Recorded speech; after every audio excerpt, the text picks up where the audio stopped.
Dari LPSK kita tayangkan berikut ini pernyataan dari Dede merupakan saksi kasus Vina dan Eki.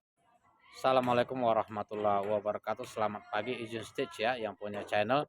Kita lihat berita ini menjelaskan bahwa Dede merupakan salah satu saksi kunci kasus Vina Cirebon. Beliau menyatakan bahwa dia terlibat menentukan siapa pelaku kejadian kasus Vina Cirebon sehingga menyebabkan Vina dan Eki meninggal dunia pada saat itu. Keterlibatan dia merekayasa nama-nama pelaku yang pada akhirnya dikabarkan bahwa mereka bukan pelakunya. Nah, Dede menjelaskan dia melakukan itu karena terpaksa, karena takut. Takut apa?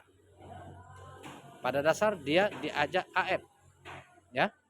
AF dalam hal ini Boron, nggak tahu kemana. Kalau kemarin-kemarin kita dengar sudah ada kesaksian dia, ya.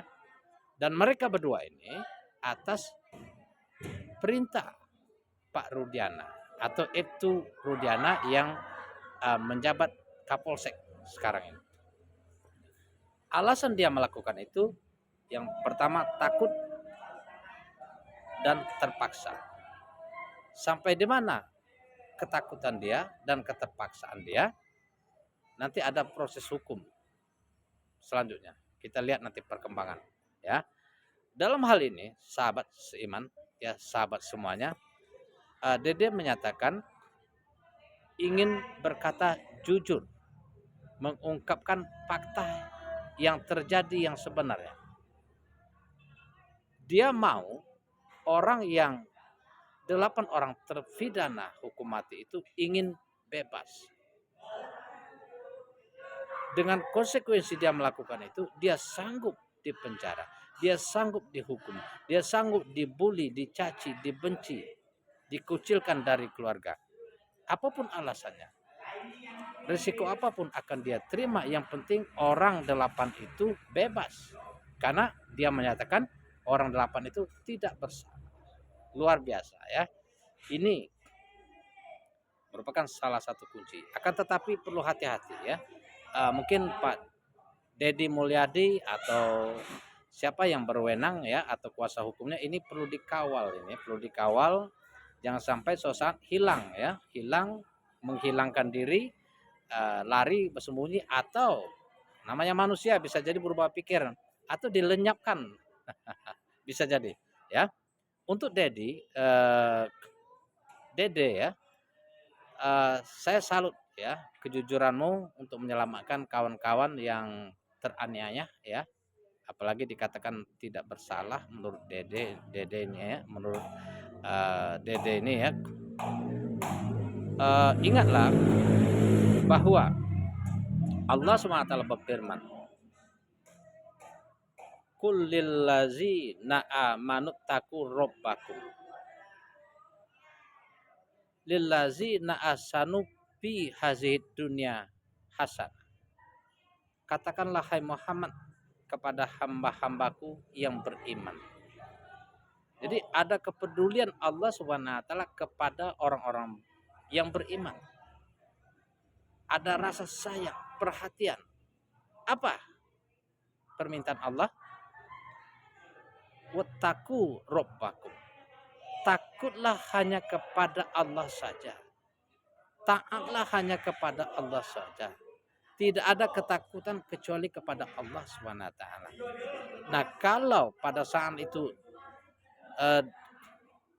Dede ini, ya, konsekuen dengan perintah Allah, hanya takut hanya kepada Allah, tiada takut selain Allah, maka ini tidak akan terjadi.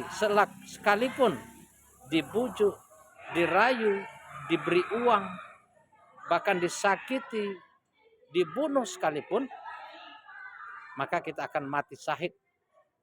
Kata Nabi apa? Orang yang mati dianiaya itu matinya mati syahid. Orang yang membunuh orang yang ingin menganiaya yang dibunuh itu yang masuk neraka. Luar biasa.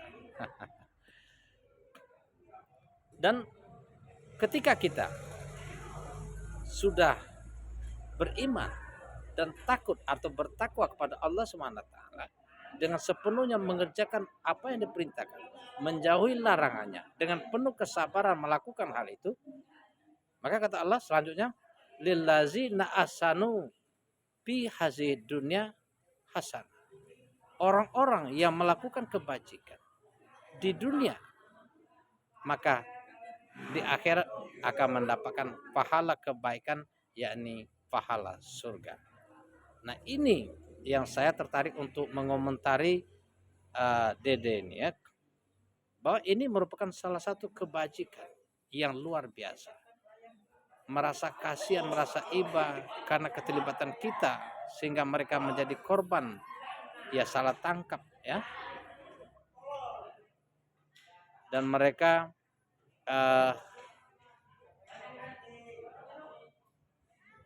selama di penjara tentu tidak berbuat apa-apa, tidak mampu meneruskan kehidupan ya. Apalagi mereka masih anak-anak waktu itu, tentu tidak punya keluarga selama-lamanya hingga akhir hayat.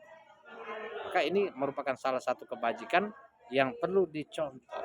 Sekalipun dia menjadi korban, menjadi nanti pada akhirnya akan dipenjarakan sebagai balasan atas dosa-dosa dia.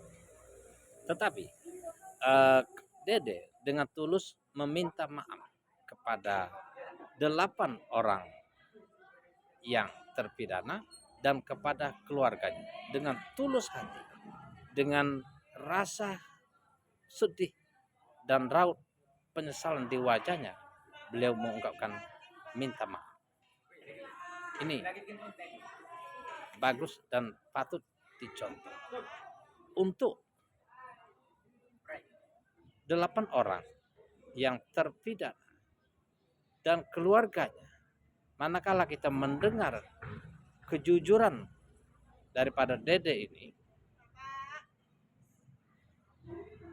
maka apa yang harus kita lakukan? Allah Subhanahu wa taala berfirman, wasari'u ila maghfiratin mir rabbikum wa jannatin anduha samawati wal ard uiddat lil muttaqin. Bersegeralah kalian mencari ampunan dan pahala surga yang luasnya seluas bumi dan langit, yang di bawahnya mengalir sungai-sungai yang penuh keindahan, yang disiapkan khusus bagi orang-orang yang bertakwa. Di antaranya allazi nayumpiku nafis saro ewad daro wal kaziminal ghaiza wal afina anin nas wallahu yuhibbul muhsinin. Keluar. Nah itu ya. Jadi Allah menyerukan agar kita yang beriman ini bersegera mencari ampunan dan pahala surga yang disiapkan bagi orang-orang yang bertakwa. Jadi orang yang bertakwa itu ada jaminan masuk surga oleh Allah Subhanahu wa taala. Bagi orang yang selalu berusaha berinfak, berbagi, tolong menolong, baik dalam keadaan lapang maupun dalam keadaan sempit. Yang kedua, bagi orang yang menahan amarah karena kebencian, karena ditipu, karena diperdaya, dianiaya, menahan amarah dan memaafkan. Nah ini ya, tidakkah kita ingin dimaafkan Allah Subhanahu wa taala? Tidakkah kita ingin dicintai oleh Allah Subhanahu wa taala? Maka maafkan Dede dan Aib setelah mereka dengan jujur meminta maaf dan menyadari kesalahan yang telah mereka perbuat. Sehingga kita akan mendapatkan ampunan dan pahala surga dari Allah Subhanahu wa taala. Terlepas masalah hukum itu bukan urusan kita ya. Yang penting kita tidak menuntut. Manakala hukum berjalan itu wajib dilaksanakan karena untuk menghindari kejadian-kejadian berikutnya. Mudah-mudahan menjadi motivasi bagi kita semua agar dapat